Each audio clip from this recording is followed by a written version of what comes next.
ഞാനൊരു short video ഇട്ടപ്പോൾ അതിൻ്റെ പുറകിൽ വന്നൊരു ക്വസ്റ്റ്യനാണ്, എന്തുകൊണ്ട് ഞാൻ എൻഡ് ഓഫ് ലൈഫ് പേഷ്യൻസിനെ, അതായത് ഇനി മരണം അടുത്തു, ലൈക്ക് നമ്മൾ ക്യാൻസർ പേഷ്യൻസ് 6 മന്ത്സേ ഉള്ളൂ അല്ലെങ്കിൽ ഇത്ര ദിവസമേ ഉള്ളൂ എന്ന് പറയുന്നവരെ നോക്കാൻ, അല്ലെങ്കിൽ അവരോടൊപ്പം പോവാൻ, അവരോടൊപ്പം ചേർന്ന് അവരുടെ യാത്രയിൽ അവർക്ക് കുറച്ച് സപ്പോർട്ട് കൊടുക്കാൻ ഇഷ്ടപ്പെടുന്നത് എന്തുകൊണ്ട് എന്നൊരു ചോദ്യം ഉണ്ടായി. ഇതിനെക്കുറിച്ച് ആധികാരികമായി പറയാൻ ഞാനൊരു സാധാരണ വീട്ടമ്മയാണ്, ഒരു സാധാരണ നഴ്സാണ്. സോ ഞാൻ എന്തുകൊണ്ടത് ഇഷ്ടപ്പെടുന്നു എന്ന് വെച്ചാൽ, എനിക്ക് വന്നതൊരു ചെറിയ തൈറോയ്ഡ് ഇഷ്യൂ ആണ്, ചെറിയ തൈറോയ്ഡ്.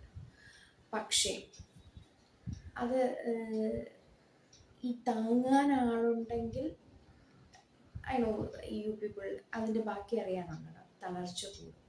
പക്ഷെ താങ്ങാൻ ആളില്ലായിരുന്നതുകൊണ്ട് ഞാൻ ആ സമയത്ത് നേടിയെടുത്തൊരു പവറുണ്ട്. അപ്പോൾ ഇതിനകത്ത് ഞാൻ മനസ്സിലാക്കിയത്, ഈ മരണഭയം അത് മനസ്സിലാക്കിയ ഒരാൾക്ക് മാത്രമേ, ഇപ്പം നമ്മൾ എത്ര തന്നെ ഒരാളോട് പോയി വിശക്കണമെന്ന് പറഞ്ഞാലും ഒരു പ്രാവശ്യം പോലും വിശന്നില്ലാത്തവർക്ക് അത് മനസ്സിലാക്കാൻ കുറച്ച് ബുദ്ധിമുട്ടാണ് എന്ന് പറഞ്ഞതുപോലെ, ഈ ക്യാൻസർ എന്ന പേര് വരുമ്പോൾ തന്നെ നമ്മളുടെ ഒരു ഭയം ഉണ്ടാവും.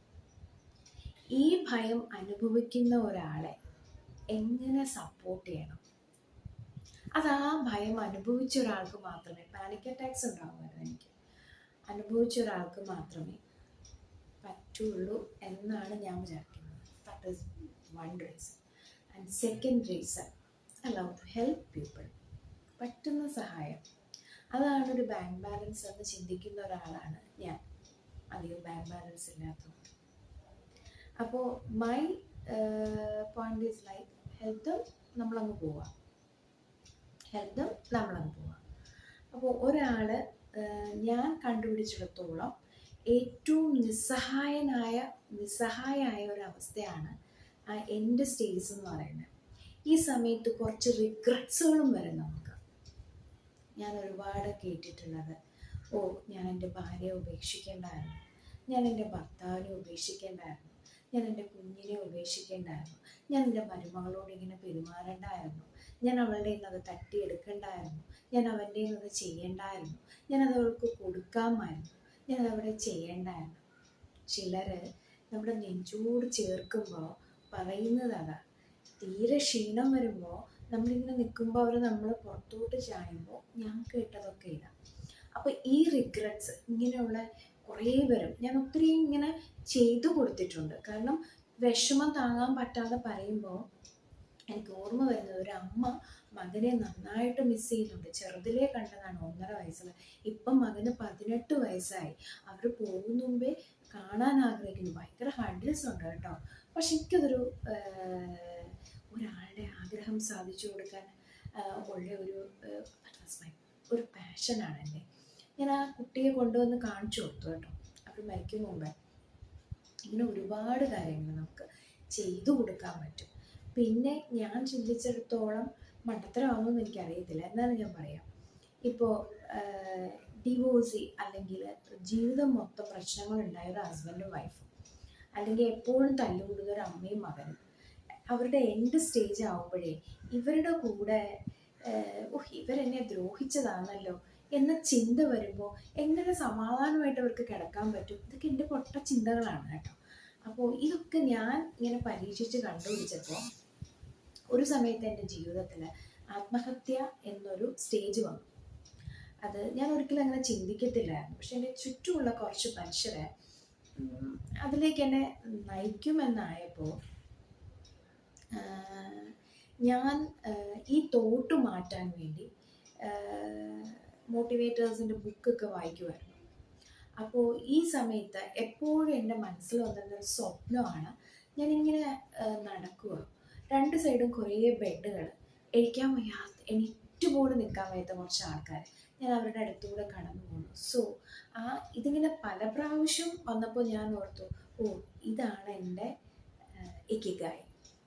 ഇക്കിഗായി എന്ന ബുക്ക് വായിക്കപ്പോൾ മനസ്സിലാവും. സോ ഐ സ്റ്റാർട്ടഡ് ഡൂയിങ്, അത് ചെയ്യാൻ തുടങ്ങി ഞാൻ. അപ്പോൾ എന്നിലേക്കൊരു പോസിറ്റീവ് എനർജി വന്നു. നിങ്ങൾ എൻ്റെ പ്രീവിയസ് വീഡിയോസ് കണ്ടാൽ മനസ്സിലാവും, ഞാൻ ഒരുപാട് ടയേർഡും ഒരുപാട്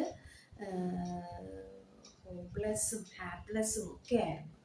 പക്ഷെ ഇപ്പം ഇങ്ങനെ ഇവരിലേക്ക് കുറച്ച് ഈ സ്നേഹം ഒരു ഭയങ്കര മരുന്നാണ് ഈ സമയത്ത് എന്നാണ് ഞാൻ കണ്ടുപിടിച്ചിട്ടുള്ളത്. നമുക്ക് പറ്റുന്നത്ര സ്നേഹം. പിന്നെ ഒരു നേഴ്സിന് മാത്രമേ അവരുടെ ഡിസ്കംഫേർട്ട് ഐഡൻറ്റിഫൈ ചെയ്യാൻ പറ്റുള്ളൂ. എന്താണ് അവരുടെ ഡിസ്കംഫേർട്ട്? ഇപ്പോൾ ഡിസ്നിയാണ്, ശ്വാസം മുട്ടലാണ്, അതിനെന്താ ചെയ്യുക? അവർക്ക് വേദനയുണ്ട്. And thank you so much Rajagopal sir എന്നെ ടച്ചിൻ്റെ ഇമ്പോർട്ടൻസ് പഠിപ്പിച്ചത്. ഞാൻ പലരിലും പരീക്ഷിച്ച് നോക്കി കേട്ടോ. ചെറിയ മസാജ് ആ സമയത്ത് അവർക്ക് ഭയങ്കര സന്തോഷം നൽകും. നിർത്താതെ മസാജ് ചെയ്ത സമയങ്ങളുണ്ട്, നിർത്താതെ കൈ പിടിച്ചുകൊണ്ടിരുന്ന സമയങ്ങളുണ്ട്. ഓ പോവരുതേ ഇങ്ങനെയൊക്കെ നമുക്ക് അവരുമായിട്ടൊരു മാനസിക അടുപ്പം വരും. എനിക്കെപ്പോഴും ഫീൽ ചെയ്തിട്ടുള്ളത് ഒരു നേഴ്സിന് മാത്രമേ ഇതൊക്കെ പ്രൊവൈഡ് ചെയ്യാൻ പറ്റുള്ളൂ. നിങ്ങൾക്ക് അതായത് റിലേറ്റീവ്സിന് സ്നേഹം ഉണ്ടാവും, പക്ഷേ ഈ കമ്പാഷനേറ്റ് കെയറും ആ സമയത്ത് ആൻഡ് മൈ പോളിസീസ് ലൈക്ക് ഈ ലോകത്ത് നമ്മൾ ജീവിക്കുക, നമ്മൾ എന്തെല്ലാം കാര്യം ചെയ്യുന്നുണ്ട്, കുട്ടികളെ വളർത്തുന്നുണ്ട്, മറ്റുള്ളവർക്ക് വേണ്ടി കുറേ കാര്യങ്ങൾ ചെയ്യുന്നുണ്ട്, ജോലി ചെയ്യുന്നുണ്ട്. പോകുമ്പോൾ നമ്മുടെ തലമുറയ്ക്ക് നല്ലൊരു സെറ്റപ്പ് ആക്കിയിട്ടാണ് നമ്മൾ പോകുന്നത്. അപ്പോൾ വി ഡിസേർവ് നമ്മളൊരു നല്ല യാത്രയായിട്ടല്ലേ അർഹിക്കുന്നത്. കുറച്ച് പൊടിയും കുറച്ച് വഴക്കും കുറച്ച് ബഹളവും കുറച്ച് വെന്റിലേറ്ററും കുറച്ച് പിന്നെ മുട്ടിലെടുത്ത ട്യൂബുകൾ, റൈറ്റ് സ്റ്റൂൾസും ഇതുവഴിയാണോ? മൈ പോളിസീസ് ലൈക്ക് ഒരു നല്ല കാറ്റും വെളിച്ചവുമുള്ളൊരു മുറി, നല്ല പൊക്കാനും ഇതാക്കാനും പറ്റിയ ഒരു ബെഡ്. ഞാൻ എപ്പോഴും പറയുന്നത് അത് ആ സ്റ്റേജിൽ നമുക്ക് അത്യാവശ്യമാണ്. കുറച്ച് ഓക്സിജൻ ആവശ്യമെങ്കിൽ കുറച്ച് വേദന സംഹാരികൾ. ഇതിനെല്ലാം ഉപരി നമ്മളുടെ ബുദ്ധിമുട്ടുകൾ മനസ്സിലാക്കാനും നമ്മളെ സ്നേഹത്തോടെ പരിചരിക്കാനും ഒരാൾ. എപ്പോഴും മരണക്കിടക്കയിൽ നമ്മൾ ആളുകളോട് ചോദിക്കുമ്പോൾ അവർ പറയുന്ന ഏറ്റവും വലിയ ആവശ്യം നമ്മളെ മനസ്സിലാക്കുന്ന ഒരാളെന്നാണ് പറയുന്നത്.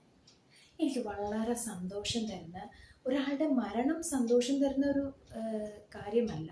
പക്ഷെ നമ്മൾ കരഞ്ഞ് ബഹളം വെച്ച് അവരെയും കൂടെ സമ്മർദ്ദത്തിലാക്കിയാണോ?